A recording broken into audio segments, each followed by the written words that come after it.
President. Look at Cam that. Should have been some music when you rolled in. Yeah. Da, da, da, da. Whatever. Oh, Jesus, I'm leaving already. Yeah, come on up here, Bob. I'll go down there. No, you sure? Yeah, absolutely. I'll just send you a picture. That's something I said. Yeah. Yeah. How many people voted in your life? How much stand? At a house. For About down 350. We only got it. We only made 31st.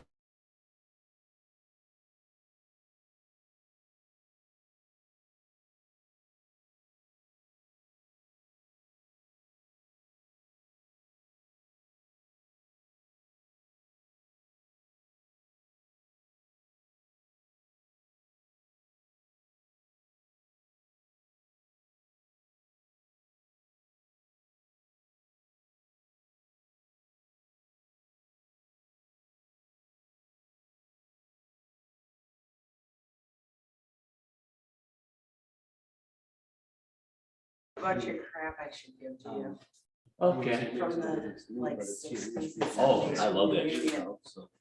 You should. I have it now. All right. Yeah. June 15th, Hamburg IDA regular board meeting. I'll start with roll call. Chair Hutchison. Here. Janet McGregor Plar, Here. Thomas Moses, Here. Andrew Palmer, Here. David Pekulski, Here. Bob Reynolds, Here. Wentz Valentin, Here. Cam is absent. And next, our pledge of allegiance, please. We stand. Pledge allegiance to the flag of the United States of America and to the republic for which it stands, one nation, under God, indivisible, with liberty and justice for all. Thank you. Motion to open the June 15th, 2022 Hamburg, New York IDA Board of Directors meeting at 7:33 a.m. So move. Thank you, Bob, for the second. All in favor? Aye. Meeting is open. First item on the agenda is a motion to approve the meeting minutes for May 18th, 2022. So moved. Thank you, Janet. Second. Thank you, Mr. Reynolds. I wasn't in here. You got the minutes. Yeah, Any red questions? All in favor? Aye. Opposed? Next item is the financial report for May 31st, 2022. Mr. Reynolds, please. Good morning. First of all, I'd like to say that our CDs are starting to report out the interest earnings on the CDs that we transfer all over. We got $182 out of the CD for the account, which is pretty good. So we're up to income just on our interest now. It's 283, and everything's going on. We're gonna have to keep re-looking at this because you know, the interest hikes and everything else going on. So Let's see what the Fed does. to yeah, that's what the Fed does today. Our normal expenses, payroll, processing and liabilities came to $10,113.99. Supplies were $34.97. So we had a net income loss of $12,701.55, which gives us a grand total for the organization, $1,005,546.06. Motion to approve. Thank you, Wentz. Thank you, Andy. All in favor? Aye. Oh, questions? That's my fault. Thank you. Opposed? Carried. Director update. Yeah, still alive. Still alive, believe it or not. And trudging along with project closings. Key Energy most recently responded. Thank you, Jennifer. We've been working with them. Jennifer has provided draft documents probably over a month ago. At least over a month ago. Hopefully by the end of the week, we'll have comments back on those draft documents. That's a significant project opening. The other one that I wanted to highlight was Johnson's Brew House. With Johnson's, and, you know, Janet had mentioned quietly interest rates, you know, a significant hurdle with open projects, Johnson's, 290 Lake, K&H, as financing, project financing, cost of construction. So I've linked Johnson's up with Erie County for funding potentially through their loan fund. So they're working with the loan fund director at Erie County for gap financing for that project. So it's you know, part of what economic development officials do, you know, is to try to, you know, not only develop the project, but it's sometimes, you know, try to help finance them as well. So it's part of, you know, our role as an agency. And unfortunately, through our local business development loan fund, which is a great opportunity, but unfortunately, our loan capacity is $100,000, and I believe Johnson's is seeking, I think, 1.5 million through Erie County. So that should be carried on their June agenda, I believe, in talking with the loan fund director at the county, and hopefully, you know, all signs will point to go. And they have done some, you know, and they're approved, so they have their sales tax letter, so they did the first 25% of the project. And they are doing some site work over there. You know, so the project is in motion, but, you know, I'd like to see foundations and steel. You know, there's an elevator, so you'll hopefully soon see some concrete block going up for that elevator shaft. They did receive some good press in Buffalo Business First. As one of the like 4 or 5 locations that Steel Bound is opening. Oh, great. Within this area and around, I think around the Country, yeah. That's excellent. The other project activity, there's a couple projects, the smaller projects in planning right now. 2 light industrial developments around 6,000 square feet each. So there's a little bit of project activity. We also have the development on South Park and Souls. They've submitted a planning application. There is a public hearing that should be coming up in planning in the near future. There was some modifications to the planning board and how they handle projects. I think due to the workflow, I guess you would say, with the planning board, they've limited the agenda to a certain amount of items. So effectively, planning projects will be queued up, and the planning process may be longer for these projects as they've kind of changed that, how they operate. So we'll just, you know, I continue to monitor these projects. And, you know, obviously, as you know, we can't, you know, review applications until they're past the planning site plan approval process. So we'll follow along with that. Question, Bob? Yeah, I have 2 actually. The battery project's moving along over here too, right? Yes. Okay, because I've seen that. So there's no snag or financing needed on any of that. No, they're self-financing. It's just getting the project to closure. All right. When I followed up with the attorney last week, she said I should have her comments to my proposed closing documents by the end of this week. Okay. And the other thing with Amazon, I know they got all turned over. We're giving them a tax break for employees right now.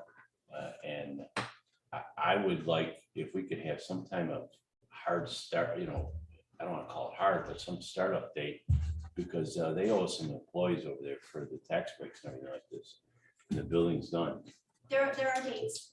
They have And a I date? don't know what they are off the top of my head. Okay. Closing documents. Okay, because I get a lot of questions from communities out there, obviously, is when they're gonna start this up, and you know, you guys gave them tax breaks and stuff like this, and you know, Yeah. kind of nice to have at least you know, October 1st, they plan and start hiring. Or Right, something. in every closing, especially the project and agent agreement, there are deadlines for them to meet their goals. Okay, all right, so we got that all under control then, Jen. If they don't meet it, you'll notify the board that they didn't meet it, so at least we can take some action. if we have to.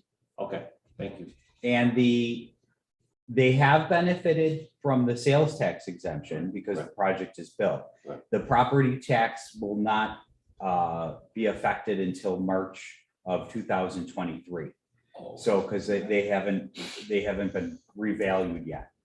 So So they're that still happens paying, once a they're still year. paying on the old assessments then and stuff like that? Exactly, So they exactly. revalue? That's a That whole building, year. that building should be going on for this assessment role.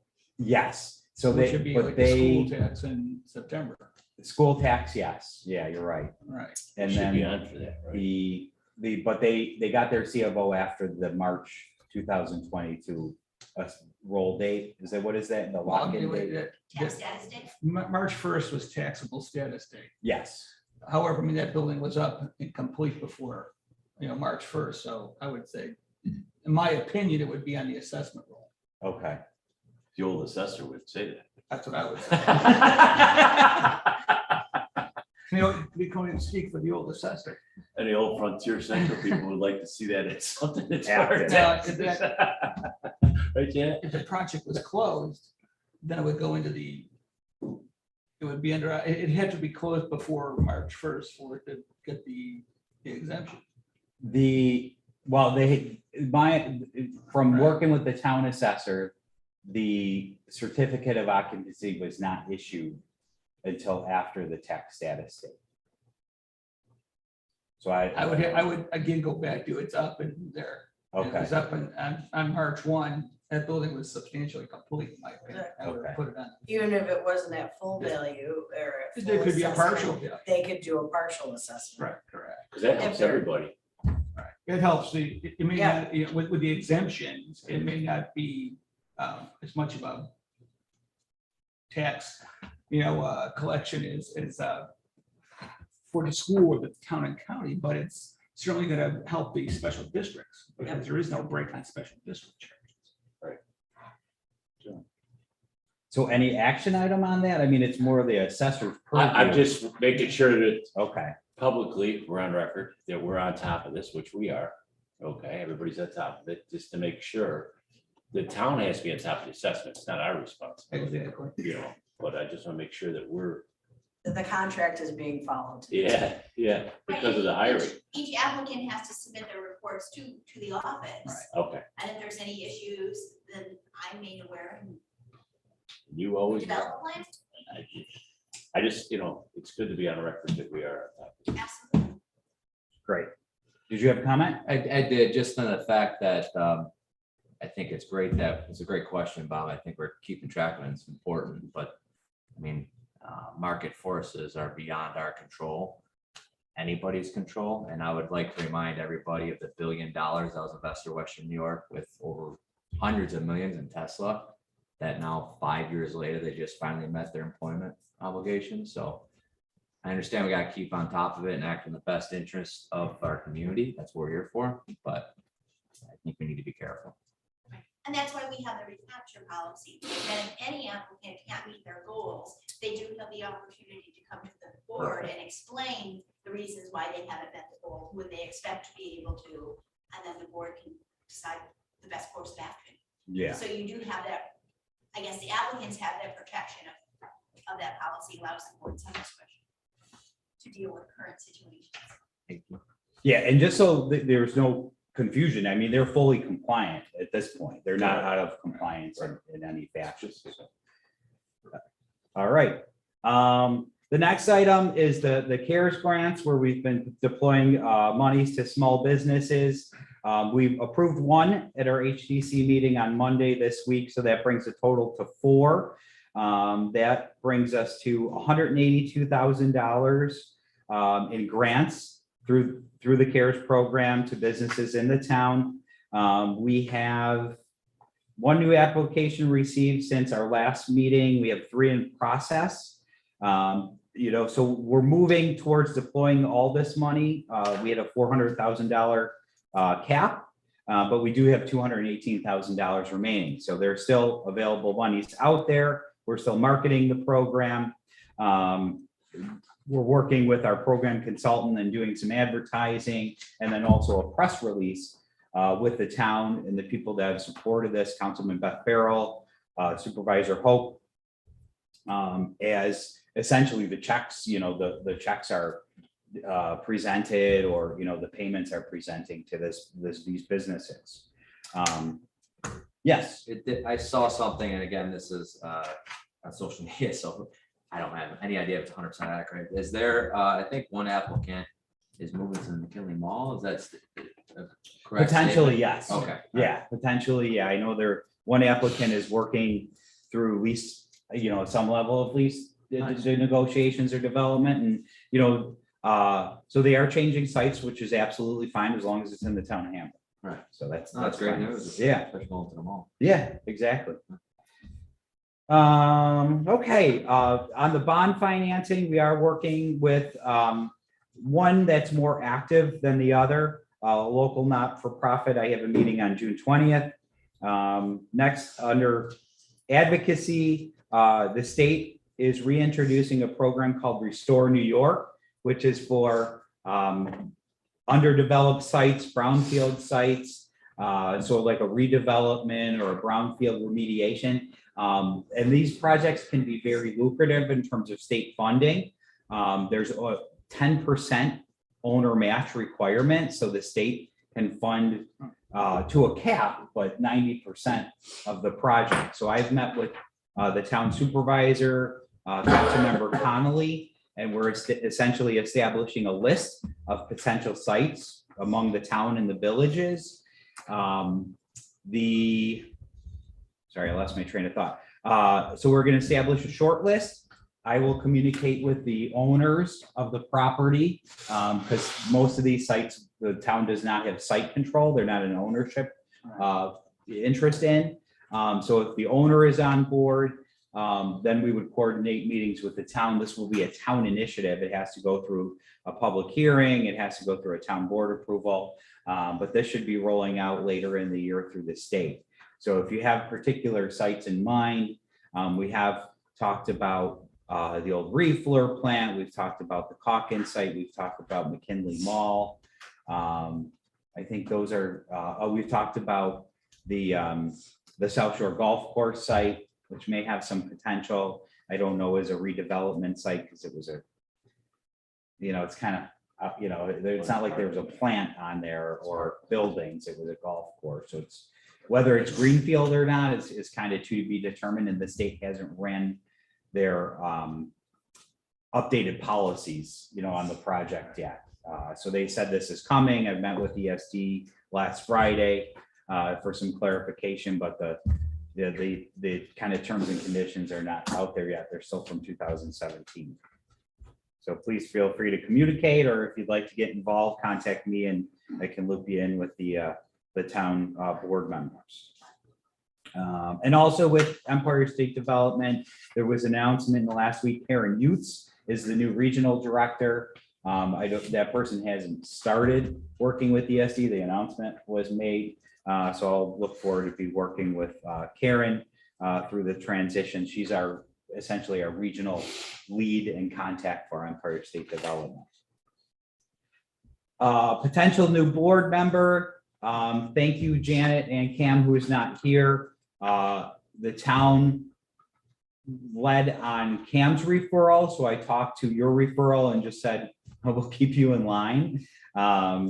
So I would look forward. I did submit a draft resolution to the town board to appoint this new member. That should come out for the June 27th meeting, and we would look to do, I would do some offline training with the board member, similar with what I've done with Davis, who's kind of the newest one. 3 years as I've now? been director, and you're moving up the roster now. You can shave your beard now. And so we'll watch out for that, but we'll be looking to adding our 9th member. And really, I think they're a great candidate. Yes, Andy. Just a question, is this, we know they're gonna be on the agenda? Because I know last time it took like 6 months to even get an interview.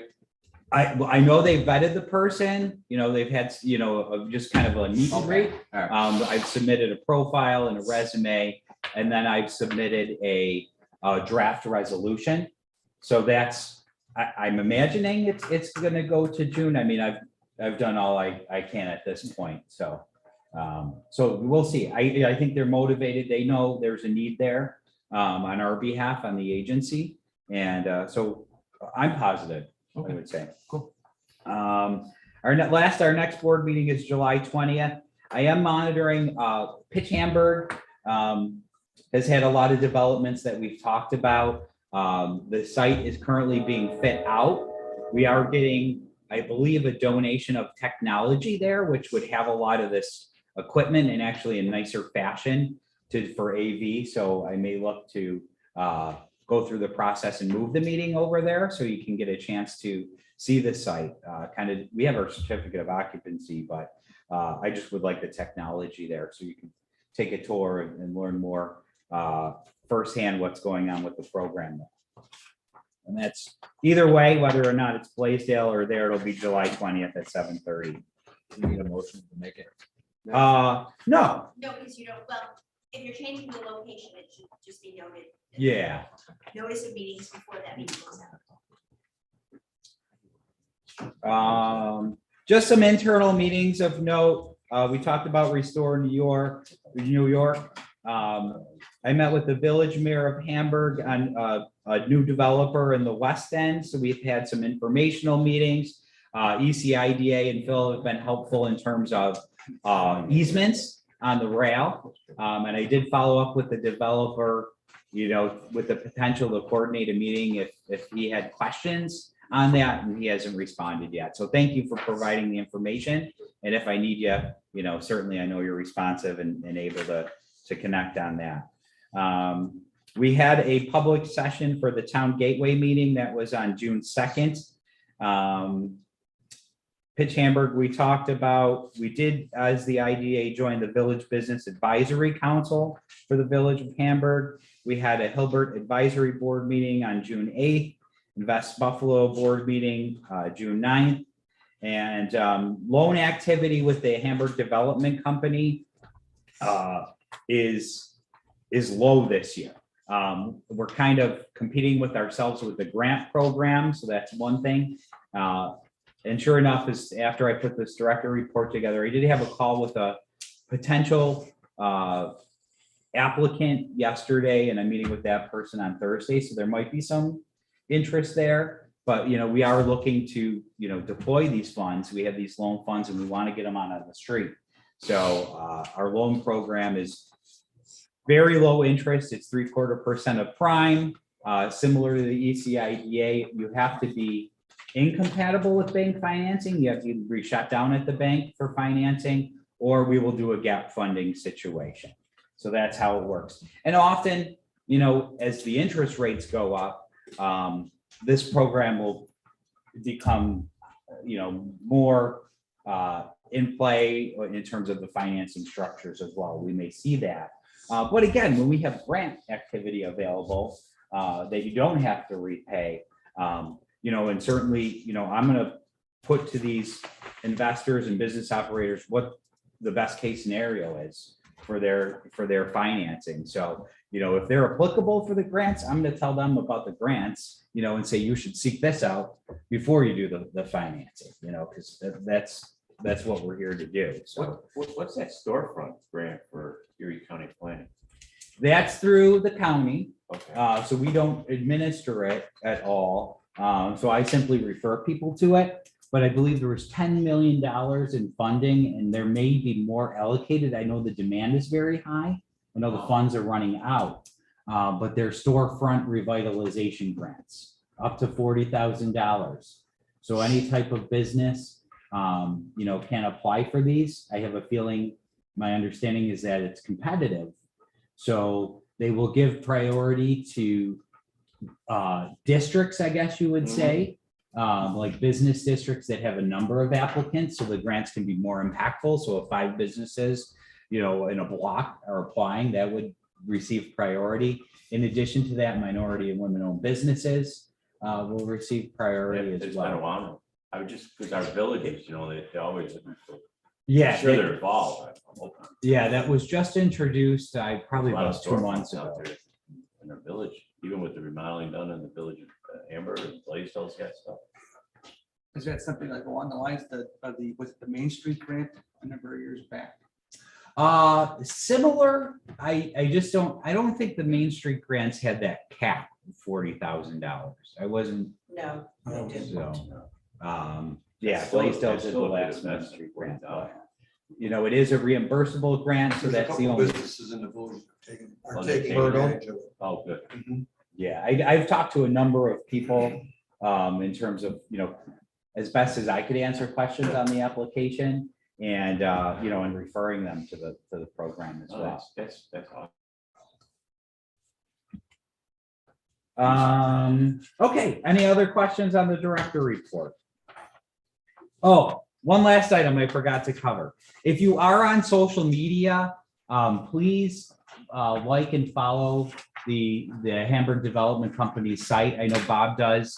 So if you're not on social media, don't necessarily suggest getting save your world. Chickens. But if you are, sharing that information, Mary, number one, seeing what Mary has done with it has been very, very cool. I think it surpasses a lot of private companies. We're an organization of 1.5 FTEs essentially. And part of social media is, I think we can distribute our message and our impact, and get a reach out there. But, it certainly promotes it as a professional organization, and, with the marketing that she's put together, it's pretty cool. So thank you, Mary, and please participate in that. And I know a lot of the chamber has been supportive. The town board members have been supportive in sharing our message as well. So it's been helpful. So thank you. All right, on to the next item on our agenda. I have a resolution here we can talk to in questions. I brought this about because we typically do sponsorships or participate in community activities. It's a lesser dollar amount. Hilbert has approached us and requested support through their anniversary event in the amount of $1,500. So I'll talk a little bit about, our involvement with the college and the progress of the college. Whereas on September 10th, 2022, Hamburg's own Hilbert College will celebrate its 65th anniversary. Whereas the Town of Hamburg Industrial Development Agency recognizes the significant impact the college has on our town's economy and development of a qualified professional workforce. And whereas the Hamburg IDA recognizes the 2022 incoming class at Hilbert College will be the largest in the college's history with 267 students, with half of the students scoring a 3.5 or above average in their high school careers, and 90% of these 267 students qualified for financial aid or scholarships. Therefore, be it resolved that the Hamburg IDA supports the college's workforce development and future successes with a $1,500 sponsorship to the 65th anniversary event from the sponsorships line in the 2022 agency budget. So we have budget resources available, but I just wanted to be transparent, highlight to the board the expense here, and also, just talk about the college's progress in the last couple of years. So if we can move this, we can go on to question. So move. Thanks, Andy. Second. Thanks, Davis. On the question. What do we give for the $1,500?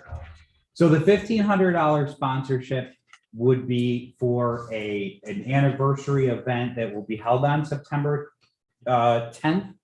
And it is like a dinner event, and we'd have a table of, I believe, 8 at the event. And I would look to invite the board because I want to, make the board more familiar with the college's progress and development, the college president, and then also, our partner businesses. So if we would not fill the table with the board membership, then I would reach out to the local businesses that participate in the IDA.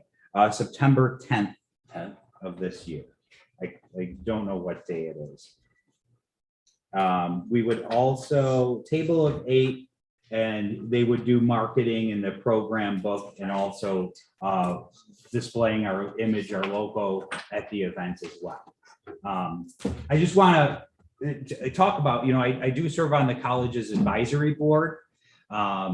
So I've been intensely involved with the college and the progress over the last couple of years. I came in to the IDA maybe about 6 months to a year before the new president, Dr. Brophy. And I would say that the college has taken, again, I'm not as intimately familiar with the college before, but I can definitely, attest that the college has taken a new direction in terms of seeking students and slowly growing. The growth is probably, less than 5%, but, comparative private colleges are shrinking at probably a negative margin of 1 to 5%. So it's not easy, but I believe the college is growing. They've brought in the programs that they need to continue to develop the college in terms of online education. So they have a platform now for online education. They've grown a lot in sports programs, particularly the women's sports. They're bringing in football. They're bringing in women's hockey, which will certainly leverage enrollment at the college. The developments that we've had as an IDA, I believe bolster the college's presence, that they're not flanked by vacant sites. One of the developments is nearly complete and one is going into planning, so who knows where that will go. But these developers have also partnered with the college. So this goes beyond the IDA and our support. They've received a lot of, community-wide support in growing the college. Last, as I had mentioned in the resolution, this is an important economic engine in our town, not only for workforce, but also the employees, the staff at the college. So that college continuing along the growth path will directly, impact, although it's not, they don't pay property taxes at the college, but, the income tax that the staff receive or that the staff pay and the sales tax that they pay on purchases, certainly impacts our community. I've been involved with the college previously, some other things I did, and since you seen this, I just wanted to know if we got tickets or. Yeah, we get. Oh, Yeah. you gonna No, offer- but it's, I call for a question. Are you gonna go? I call for a question. You gonna go? That's okay. Long answer, Len. But I appreciate it. I just didn't want a longer one. I love you, buddy. Me too. Any other questions? No, I'm done. All right. I've been All fried. in favor? Aye. Opposed? Carried. All right, we'll get the information out to the board so you can block the dates. Next is board. I have a motion to table the resolution, the rescind resolution till July 20th, 2022. As director continues to work with Ford on labor reporting, continues to work with the United Auto Workers Union and the New York State legislative bodies. So moved. Second. Oh, He needs a Moved. thank you, Janet. Thank you, Bob. On to question. Nothing. Sure. Okay. I think it was awesome how Ford was transparent on saying didn't feel comfortable signing a deal they weren't. Good. sure about. Yeah. No, they're very transparent. We're continuing to work. Thank you, Bob. Thank you, Wentz. Thank you, Assemblymember Rivera, who I'm meeting with later today. So we're moving forward with that and trying to support Ford. All in favor? Table? Opposed? Carried. Agency D&O insurance, that is, the loop is closed on that. I talked to the board member opening in my director report, sexual harassment training, public shaming portion of the meeting, and past Chairman Palmer, Janet, Wentz, if you do have those on file, We gotta send them. you just send it over to Yep. Mary. I'm sure you do. You went through all the training recently, I would imagine. Unfortunately, it was fiscal year, so it's no longer. Okay. Well, Mary, can you send out the link? She did. Okay. It's totally me. Okay. So I know you're Mary's busy. doing I know her you're all job, and busy. You You want me guys to walk do you your through it? job. Just Don't looking say to stuff bad. Okay, and next is privilege of the floor. Steve, you had contacted me earlier. And Steve Savage is with us via Zoom. Steve, can you just speak for a second? I want to be sure the volume is up. Yep, good morning, ladies and gentlemen. Morning. Morning. Okay, so Steve, you wanted to talk, if you recall, we had Lee LLC on the original, not the original project, but the pilot tax abatement project of the expansion on Camp Road. So this was not the most recent project where we did sales tax only.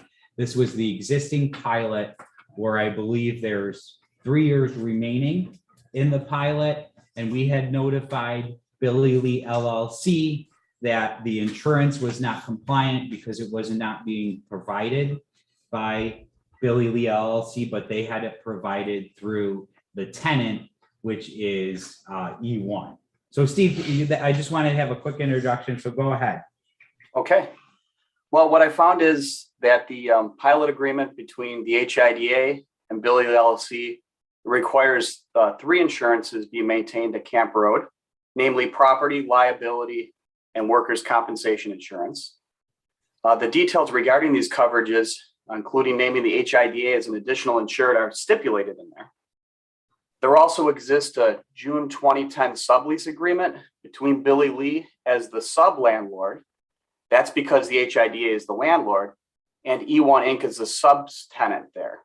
Section 15 of that document directs that E1 must obtain and maintain the required insurance coverages. And then there's a section 31 that required the landlord's consent, which Mike Bartlett signed on behalf of the HIDA back in 2010.